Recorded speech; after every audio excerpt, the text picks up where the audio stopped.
اعوذ باللہ من الشیطان الرجیم بسم اللہ الرحمن الرحیم شہد اللہ انہ لا الہ الا هو والملائکۃ واولو العلم قائما بالقسط لا الہ الا هو العزیز الحکیم ان الدین عند اللہ الاسلام وما اختلف الذين اوتوا الكتاب الا من بعد ما جاءهم العلم بغيا بينهم ومن يكفر بآيات الله فإن الله سريع الحساب فإن حاجوك فقل أسلمت وجهي لله ومن اتبعني وقل للذين اوتوا الكتاب والأميين أسلمتم فإن أسلموا فقد اهتدوا وَإِن تَوَلَّوْا فَإِنَّمَا عَلَيْكَ الْبَلَاغُ وَاللَّهُ بَصِيرٌ بِالْعِبَادِ إِنَّ الَّذِينَ يَكْفُرُونَ بِآيَاتِ اللَّهِ وَيَقْتُلُونَ النَّبِيِّينَ بِغَيْرِ حَقٍّ وَيَقْتُلُونَ الَّذِينَ يَأْمُرُونَ بِالْقِسْطِ مِنَ النَّاسِ فَبَشِّرْهُمْ بِعَذَابٍ أَلِيمٍ أُولَئِكَ الَّذِينَ حَبِطَتْ أَعْمَالُهُمْ فِي الدُّنْيَا وَالْآخِرَةِ وَمَا لَهُم مِّن نَاصِرِينَ۔ اللہ اور فرشتے اور اہل علم اس بات پر گواہ ہیں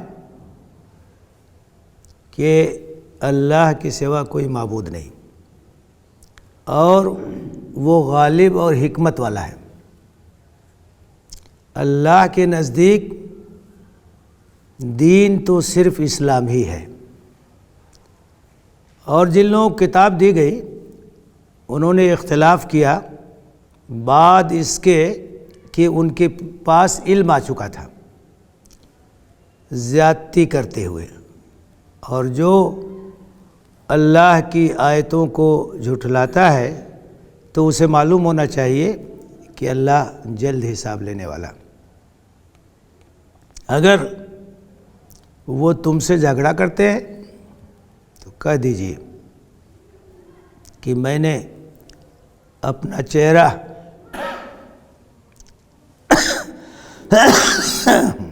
اللہ کی طرف کر لیا ہے اور میرے متبعین نے بھی، اور ان لوگوں سے جن کو کتاب دی گئی اور جو امی ہیں ان سے کہہ دیجئے کہ کیا تم بھی اسی طرح سے اسلام اور فرما برداری کا راستہ اختیار کرنے والے ہو؟ اگر وہ بھی ایسا کرتے ہیں تو راہیاب ہو جائیں گے، اور اگر منہ موڑتے ہیں تو تمہاری ذمہ داری صرف پہنچا دینے کی ہے، اور اللہ بندوں کو دیکھ رہا ہے۔ جن لوگوں نے ہماری آیتوں کا انکار کیا اور ناحق نبیوں کا قتل کیا، اور جو لوگ عدل اور انصاف کا حکم دیتے ہیں لوگوں میں سے ان کا قتل کیا، تو ان کو دردناک عذاب کی خوشخبری دے دیجیے۔ یہ وہ لوگ ہیں جن کے اعمال دنیا اور آخرت میں رائے گاہ ہو گئے اور کوئی بھی ان کا مددگار نہ ہوگا۔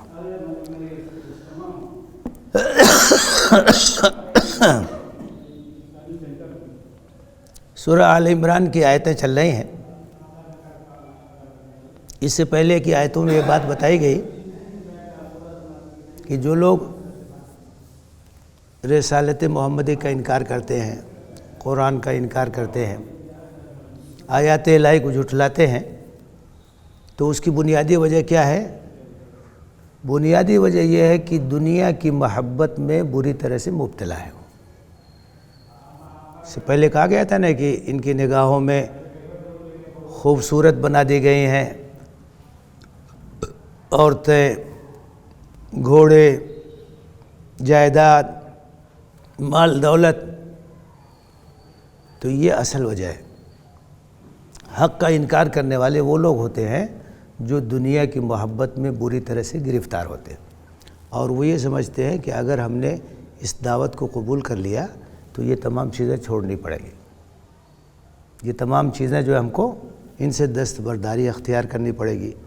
تو یہ اصل وجہ ہے۔ اور جو لوگ حق کو قبول کرتے ہیں ان کی صفات بھی بیان کی گئی کہ وہ کیسے لوگ ہیں، اللہ سے ڈرنے والے، رات کے پچھلے پہر استغفار کرنے والے، اللہ کے راستے میں خرچ کرنے والے اور بندوں کی خدمت کرنے والے۔ تو دونوں کا جو فرق ہے ان آیتوں میں واضح کیا گیا ہے۔ اور یہاں آگے بھی یہ بات بتائی جا رہی ہے کہ توحید کے اوپر دلائل کی کمی نہیں ہے، دلائل تو بہت ہیں، اور آپ کی تبلیغ میں بھی کوئی کمی نہیں ہے۔ اگر کوئی ایمان نہیں لا رہا ہے تو یہ اس کی کوتاہی ہے، یہ اس کی کمی ہے۔ تو فرمایا شہد اللہ انہ لا الہ الا ہو والملائکہ واولو العلم۔ توحید پر یہاں 3 طرح کی گواہی پیش کی گئی۔ ایک تو خود اللہ کی شہادت ہے، دوسرے فرشتوں کی شہادت اور تیسرے اہل علم کی شہادت۔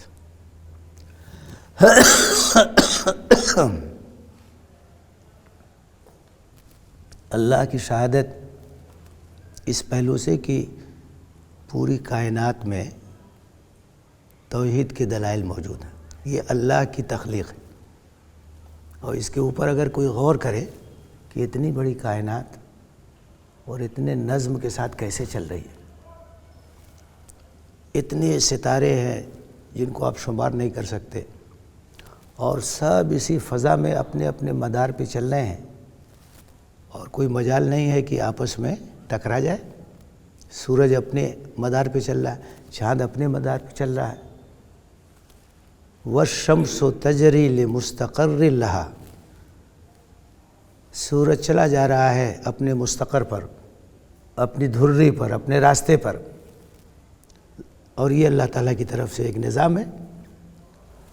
لا الشمس ينبغي لها ان تدرك القمر ولا الليل سابق النهار، سورج اور چاند میں ٹکراؤ نہیں ہوگا، اور ایسا نہیں ہوگا کہ دن سے پہلے رات آ جائے، دن آتا ہے پھر رات آتی ہے۔ تو اللہ تعالیٰ نے پوری کائنات کے لیے ایک نظام بنا دیا ہے۔ تو یہ کائنات اس بات پر گواہ ہے کہ اس کا خالق ایک ہے، اور اسی کے حکم سے کائنات چل رہی ہے۔ اگر کئی خالق ہوتے تو ٹکراؤ بھی ہوتا۔ پوری کائنات ہم آہنگ ہے،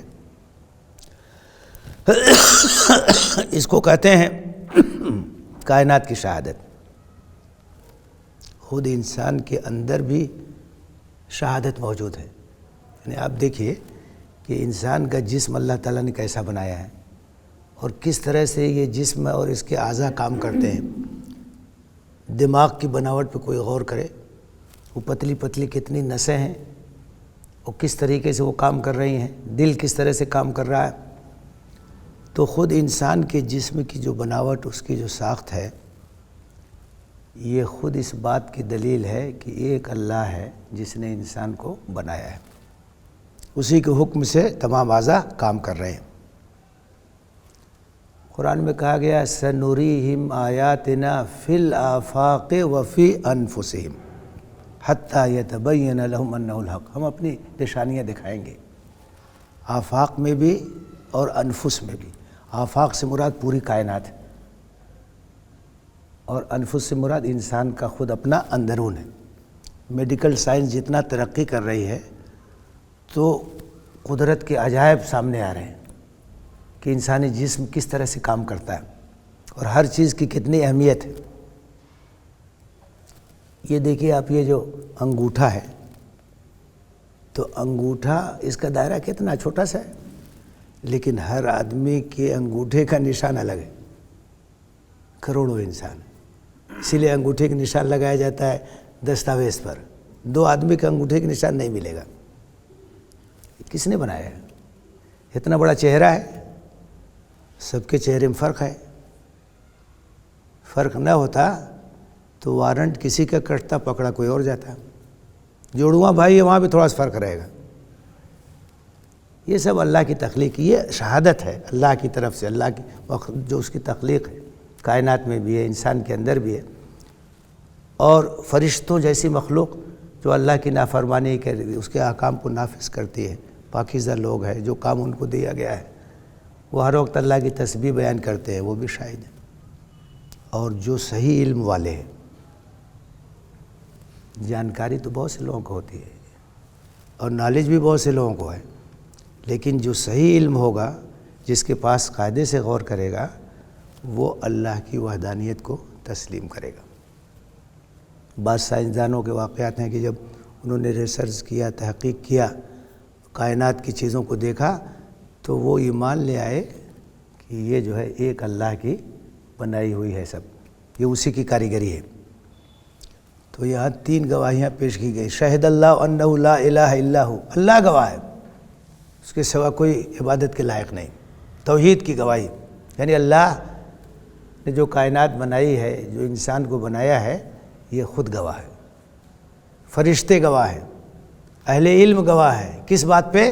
انہ لا الہ الا ہو، عبادت کے لائق صرف وہی ہے، معبود برحق صرف وہی ہے، باقی سب معبودان باطل ہے۔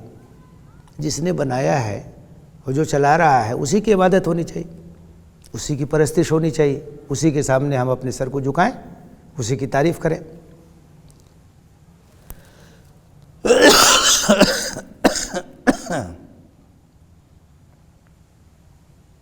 قائما بالقسط،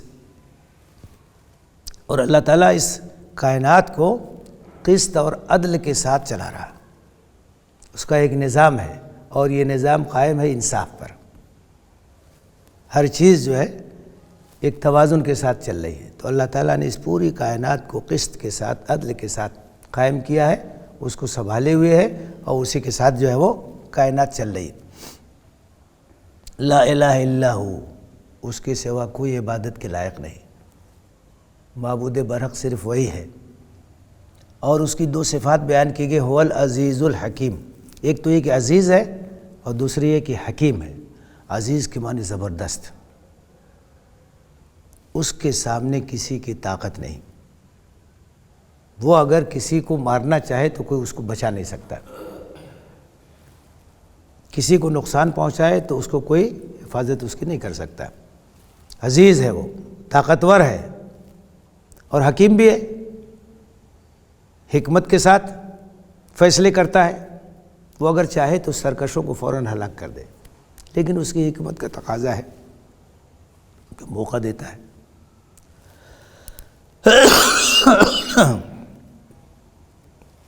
ڈھیل دیتا ہے، تو عزیز بھی ہے، حکیم بھی ہے۔ اس کے بعد فرمایا ان الدین عند اللہ الاسلام، دین تو اللہ کے نزدیک اسلام ہے۔ دین کا مطلب ہوتا ہے زندگی گزارنے کا ضابطہ، سسٹم آف لائف، پوری زندگی کیسے بسر کی جائے اس کو دین بتاتا ہے، ضابطہ بتاتا ہے۔ زندگی کا ضابطہ کیا ہے، کس طرح سے ہمیں عبادت کرنی ہے، ہمارے اخلاق کیسے ہوں، ہمارے معاملات کیسے ہوں، ہمارے خاندانی زندگی کس طرح سے بنے، ہمارا کاروبار کیسے ہو، حکومت کیسے چلے۔ تو دین کا مطلب یہ ہے ضابطۂ حیات، تو پوری زندگی کے بارے میں اس میں تعلیمات ہوتی ہیں۔ الدین، الدین کا مطلب ہوا دین حق، جیسے معبود برحق اور معبودان باطلہ۔ تو برحق معبود تو صرف اللہ ہے، اور باقی جتنے پرستش، جتنے دیوی دیوتاؤں کی ہوتی ہے، وہ سب کیا ہے؟ معبودان باطل۔ اسی طرح سے دین برحق، سچا دین تو اسلام ہے، اور اس کے علاوہ جو لوگوں نے بنا لیا ہے، چاہے یہودیت کے نام سے، چاہے عیسائیت کے نام سے، چاہے مجوسیت کے نام سے، چاہے ہندو مت کے نام سے، چاہے بدھزم کے نام سے، چاہے سکھزم کے نام سے، چاہے جین مت کے نام سے، بہت سے بنا لیے ہیں، وہ سب کیا ہے؟ ادیان باطلہ ہے۔ دین حق صرف ایک ہے، الاسلام۔ اور جتنے نبی آئے سب کا دین کیا تھا؟ اسلام۔ ایسا نہیں کہ حضرت آدم کوئی اور دین لے کے آئے، وہ حضرت ابراہیم کوئی اور دین لے کر کے، ایسا نہیں، سب کا دین کیا ہے؟ اسلام۔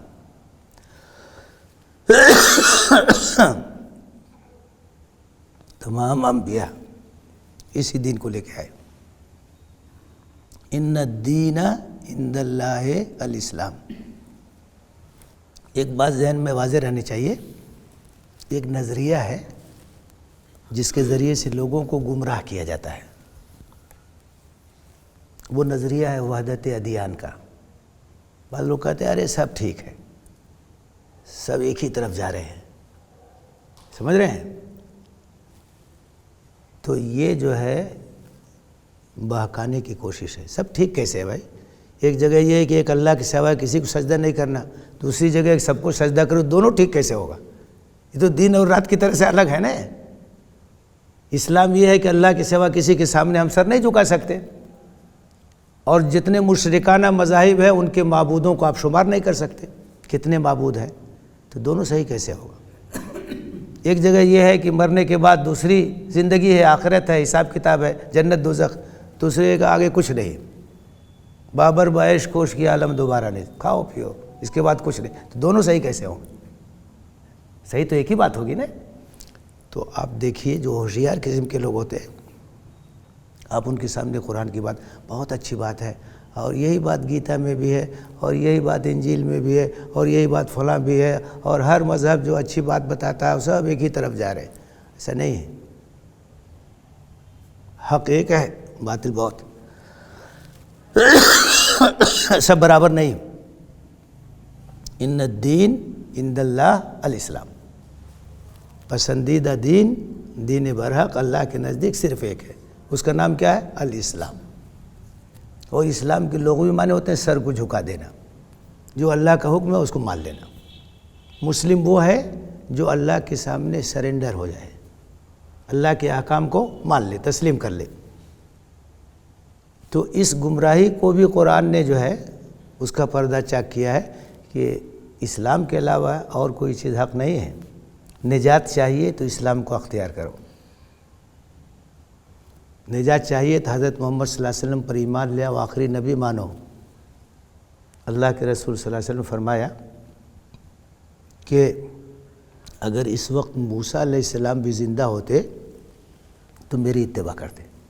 نبی صلی اللہ علیہ وسلم آگے سب کے رہبر ہیں، سب کے رہنما ہیں.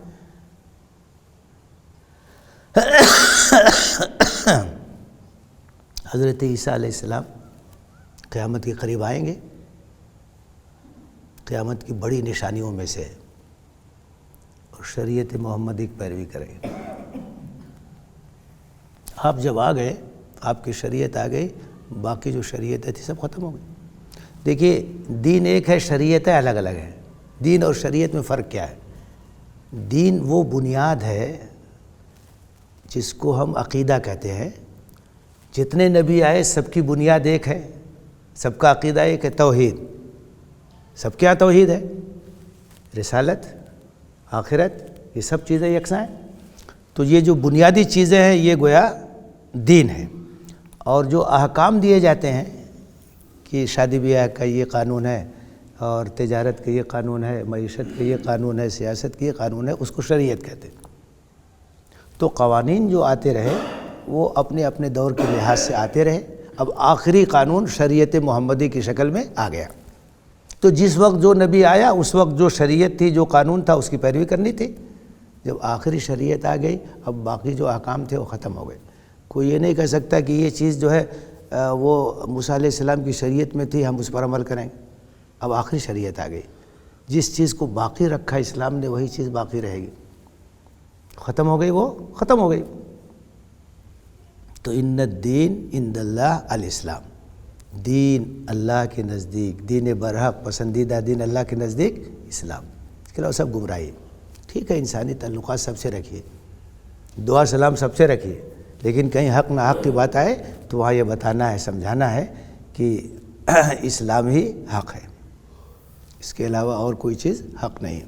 کچھ باتیں اس میں صحیح ہو سکتی ہیں، صحیح غلط کا مجموعہ ہے.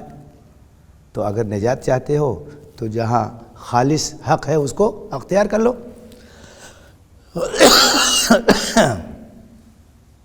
وَمَا اخْتَلَفَ الَّذِينَ اوتوا الکتاب الا من بعد ما جاءهم العلم بغیا بینہم. پھر یہ بھی بتا دیا کہ جو اہل کتاب تھے اسی دین کی ان کو بھی تعلیم دی گئی تھی. انہوں نے آپس میں بڑا اختلاف کیا، یہودی کہتے ہیں کہ نصارہ کچھ نہیں، نصارہ کہتے ہیں کہ یہودی کچھ نہیں، اپنے آپ کو سب گردانتے ہیں، کسی کو ماننے کے لیے تیار نہیں۔ تو یہ سب جو اختلافات ہوئے ہیں، جو چیزیں ان لوگوں نے گڑھ لی ہیں، یہ علم کے آنے کے بعد یہ انہوں نے ظالمانہ طریقے سے، غیر منصفانہ طریقے سے زیادتی کرتے ہوئے یہ سب چیزیں گڑھ لی۔ العلم سے مراد وحی ہے، اللہ تعالیٰ نے وحی الہی کے ذریعے سے ہر دور میں رہنمائی کی لوگوں کی، لوگوں نے اپنی خواہشات کو اس میں شامل کر لی۔ اب جیسے عیسائیوں نے رہبانیت کو ایجاد کر لیا، وہ سب دنیا انہیں چھوڑ کے چلے جاؤ پہاڑوں میں اور جا کسی غار میں رہو، ترک دنیا کی تعلیم۔ قرآن کہتا ہے وَرَهْبَانِيَّةً ابْتَدَعُوهَا مَا كَتَبْنَاهَا عَلَيْهِمْ، رہبانیت تو ایجاد بندہ ہے، انہوں نے گڑھ لیا۔ ہم نے کہا رہبانیت کا حکم دیا، اسلام تو کہتا ہے کہ آپ لوگوں کے درمیان رہیے اور حق پر قائم رہیے، حق کی تلقین کیجیے۔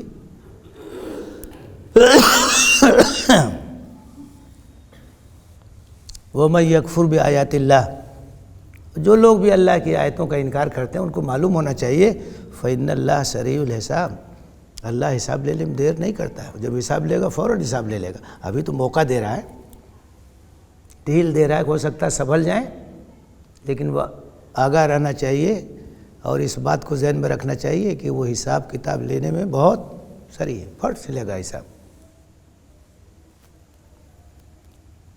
فَإِنْ حَاجُّوكَ، اے نبی اگر یہ جھگڑا کرتے ہیں، یہودی جھگڑا کرتے ہیں، نصرانی جھگڑا کرتے ہیں، مشرکین جھگڑا کرتے ہیں کہ ہم جو اپنے باپ دادا سے پائے اس کو نہیں چھوڑیں گے اور آپ نے نیا دین پیدا کر دیا ہے، ہم آپ کی بات نہیں مانیں گے، جھگڑتے ہیں وہ کہتے ہیں ہم ہی حق پر ہیں۔ نحن ابناء اللہ واحباؤہ، یہودی کہتے تھے کہ ہم اللہ کے چہیتے ہیں۔ تو فرمایا فَإِنْ حَاجُّوكَ، اگر یہ ضدم زدہ کرتے ہیں، جھگڑے پر آمادہ ہوتے ہیں، تو کہہ دیجئے اسلمت وجہی للہ ومن اتبعن، میں اور میرے متبعین ہم نے اپنا چہرہ ہر طرف سے یکسو ہو کے اللہ کی طرف کر لیا، ہم نے اللہ کی فرما برداری اختیار کر لی، ہم دائیں بائیں دیکھنے والے نہیں، اللہ کے سامنے ہم نے سر کو جھکا دیا، جو بھی اللہ کا حکم اس کو ہم مانتے ہیں۔ ان سے کہہ دیجئے کہ ہم نے تو ہر طرف سے یکسو ہو کر اپنا رخ اللہ کی طرف کر لیا۔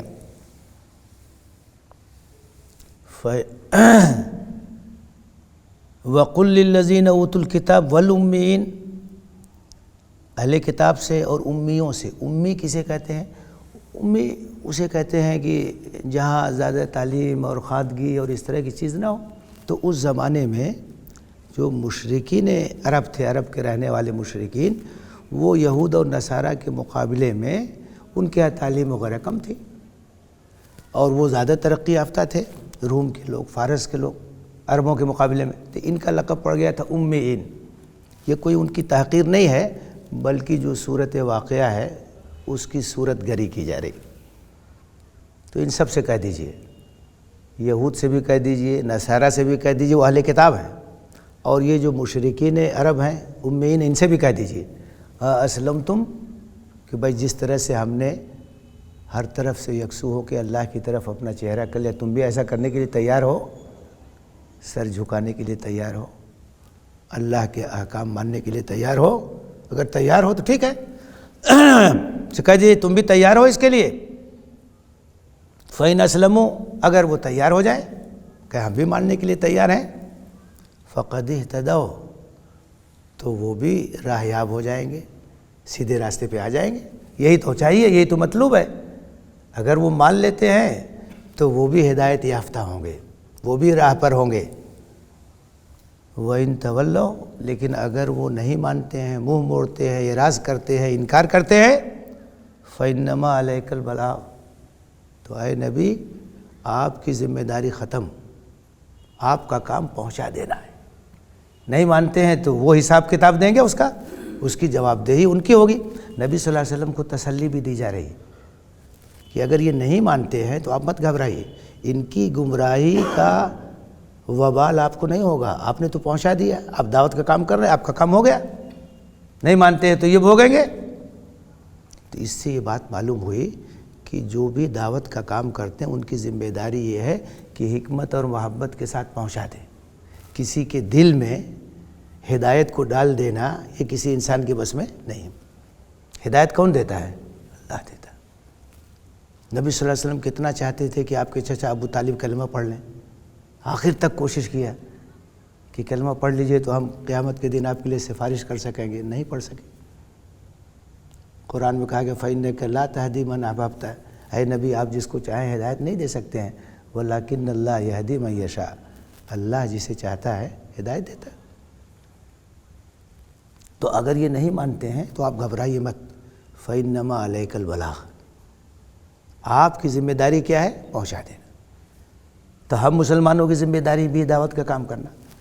تو ہماری ذمہ داری یہ نہیں ہے کہ ہم ان کو ایک دم پکڑ کے ہدایت کے راستے پہ لے آئیں، ہمارا کام ہے پہنچا دینا. اگر ہم اپنی ذمہ داری ادا کرتے ہیں اللہ تعالیٰ کے ہاں بری ذمہ ہو جائیں گے، ہم کو دعوت کا ثواب ملے گا اور وہ جواب دہ ہوں گے. لیکن اگر ہم بھی یہ کام نہیں کریں گے تو ہم سے پوچھا جائے گا کہ تم نے ہمارا پیغام ہمارے بندوں تک کیوں نہیں پہنچایا. پہنچا دیجیے.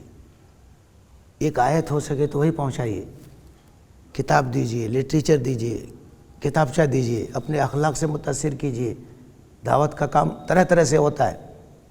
تو فرمایا کہ اے نبی اگر یہ انکار کرتے ہیں فَإِنَّمَا عَلَيْكَ الْبَلَاغُ، تو آپ کی ذمہ داری کیا ہے؟ تبلیغ، پہنچا دینا.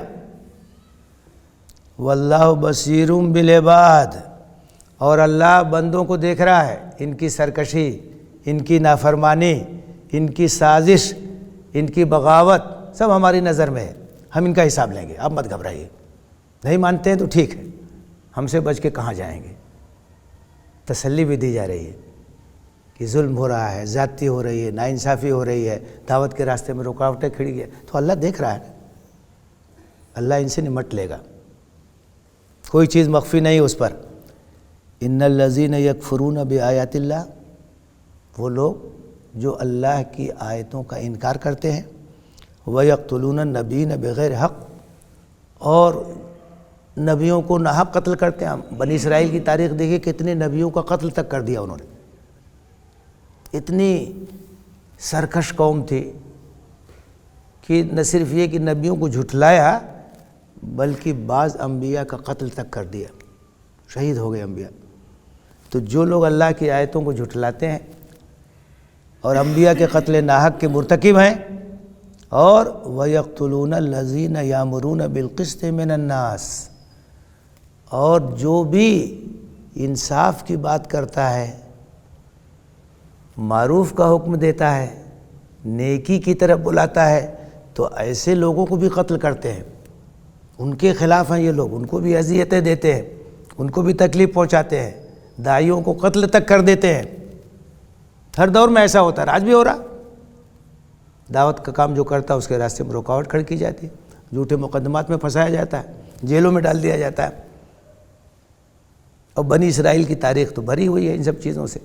وہ سب مخاطب تھے اس وقت، یہود بھی تھے، نصارہ بھی تھے، مشرکین تو تھے ہی. تو فرمایا کہ وہ لوگ جو اللہ کی آیتوں کو جھٹلاتے ہیں، انبیاء کا قتل کرتے ہیں، انصاف کا حکم دینے والوں کو قتل کرتے ہیں، فَبَشِّرْهُمْ بِعَذَابٍ عَلِيمٍ، تو ان کو دردناک عذاب کی بشارت دے دیجیے.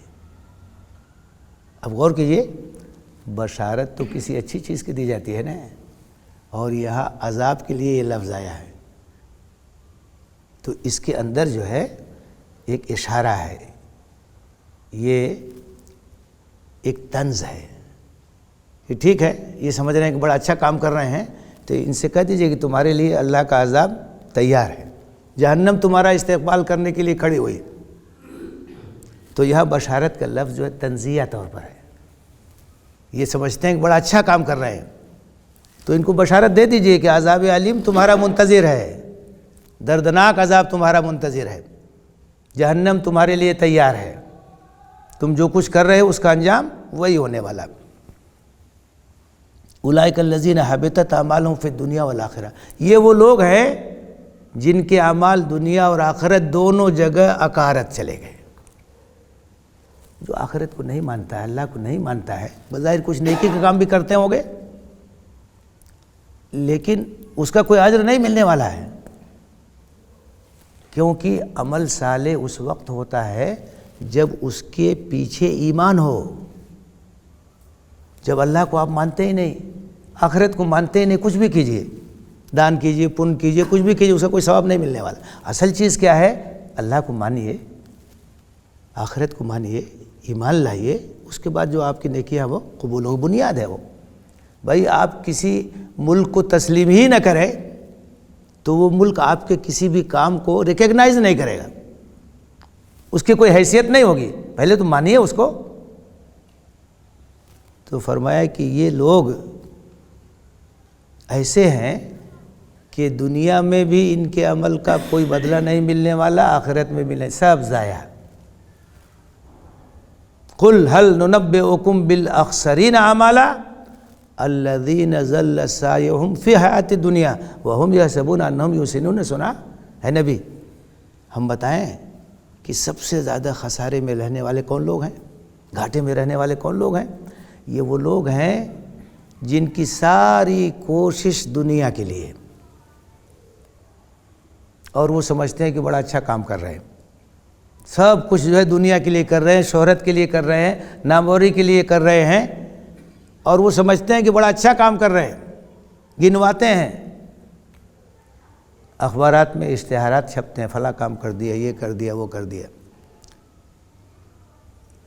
تو ان کو تو کچھ ملنے ہی والا نہیں، وہ تو اللہ کو مانتے ہی نہیں، اللہ پر ایمان ہی لے آئے، تو اللہ تعالیٰ ان کو انعام کیوں دے گا؟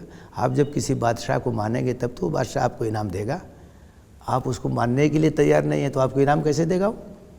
تو فرمایا اولئک الذین حبطت اعمالہم فی الدنیا والآخرہ، یہ وہ لوگ ہیں کہ جن کے اعمال دنیا میں بھی رائے گا اور آخرت میں بھی اکارت، کچھ ملنے والا نہیں۔ وما لہم من ناصرین، اور کوئی مدد بھی نہیں کرنے والا ہوگا۔ اللہ تعالیٰ جب باز پرس کرے گا اور حشر کے میدان میں کھڑے ہوں گے اور جہنم قریب کر دی جائے گی، نامہ اعمال بائیں ہاتھ میں دیا جائے گا، ہلاکت نگاہوں کے سامنے ہوگی، کوئی مدد کرنے والا نہیں۔ یہاں دنیا میں تو بہت لوگ آگے پیچھے گھومتے ہیں، سب لوگ ساتھ دینے والے ہیں، چڑھانے والے ہیں، تو وہاں تو نہیں کوئی ساتھ دے پائے گا۔ تو آگاہ کیا جا رہا ہے اس آخرت کو یاد کرو، جو کچھ تم کر رہے ہو وہ بربادی کے سوا کچھ نہیں ہے، تمہارا مستقبل بہت تاریک ہے، تباہی ہے، دنیا میں بھی اور آخرت میں بھی۔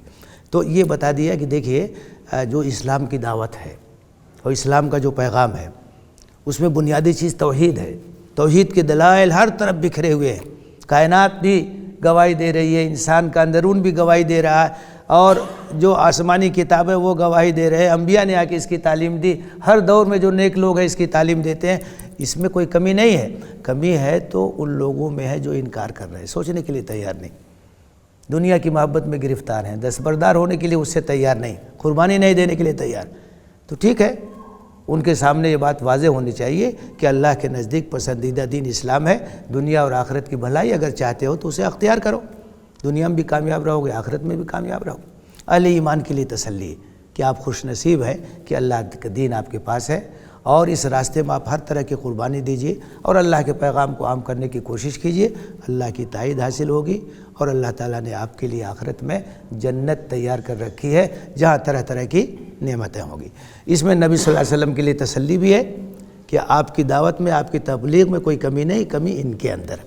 تو ہر دور میں یہی صورتحال ہوتی کہ آپ اسلام کا کام کریں گے، دعوت کا کام کریں گے، انصاف کی بات کریں گے، تو جو برسر اقتدار لوگ ہیں اور اس نظام سے جن کا وفاد وہ آپ کے خلاف ہو جائے گا، انکار کریں گے آپ کی دعوت کا، رکاوٹیں کھڑی کریں گے۔ تو کبھی گھبرانا نہیں چاہیے، اللہ کی ذات پر بھروسہ رکھنا چاہیے، اور ہر طرف سے یکسو ہو کر کے اپنا چہرہ اللہ کی طرف اور اس کی عبادت کی طرف بالکل سے مرکوز کر دینا چاہیے۔ یہ چند روزہ زندگی ہے، تکلیف سے بھی گزر جائے گی، لیکن اس کے بعد کی جو زندگی ہے وہ کامیاب ہو جائے گی۔ اللہ تعالیٰ ہمیں اس کی توفیق دے، آمین۔ وآخر دعوانا ان الحمد للہ رب العالمین۔